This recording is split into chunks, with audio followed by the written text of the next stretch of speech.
Hi ladies, cat and cow can be absolutely fantastic to amplify your pelvic floor activation. So you just need to come onto all fours. Make sure your fingertips are nice and wide and your shoulders are right above your wrists. Knees are about pelvic width apart, maybe a little bit wider. I'm going to tuck my toes here so I also get a little bit of activation on the soles of the feet. Make sure you're not locking your elbows. You want to have a little bit of softness and you want to have the eyes of the elbows, the inside of the elbows facing each other. Now focus on your tail. So where your tailbone is, imagine you've got a fabulous big tail, and we start by just lifting the tail behind us, stretching those sitting bones away from each other. So we open the back of the pelvic floor. And then just start by tucking your tail under. So imagine you're bringing your tail here so you can look at your tail, and then you're lifting your tail behind you. So just start by activating that movement through your tail, lifting it and then tucking it before you do any other movement through the upper back. Just start with this.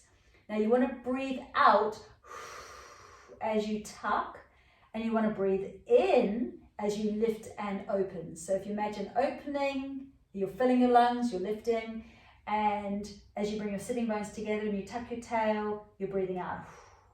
Now, once you've got that pattern of breath and movement through your pelvis, go ahead and let that ripple go right up through your spine to the crown of your head.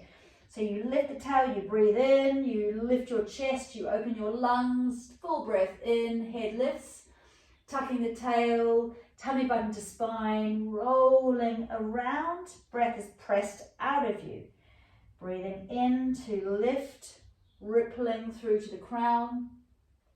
Breathing out, and then tummy lifting towards spine, and then head. So it's really essential that we start with the tail because we want our pelvic floor muscles to activate before our deep core muscles.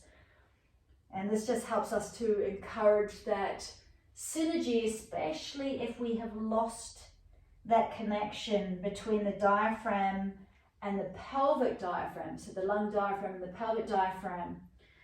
This helps us to reconnect. So lifting, rippling, and then tucking and rounding.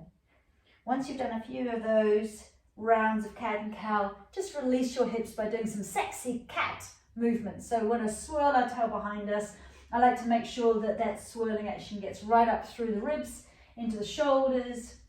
So shoulders are swirling, whole body swirling, one direction and then the other direction, starting with the pelvis, rolling right up through the ribs and into the shoulders. Fabulous. So have a go with cat and cow, but with a lot of consciousness brought to where you start, where you instigate the movement from.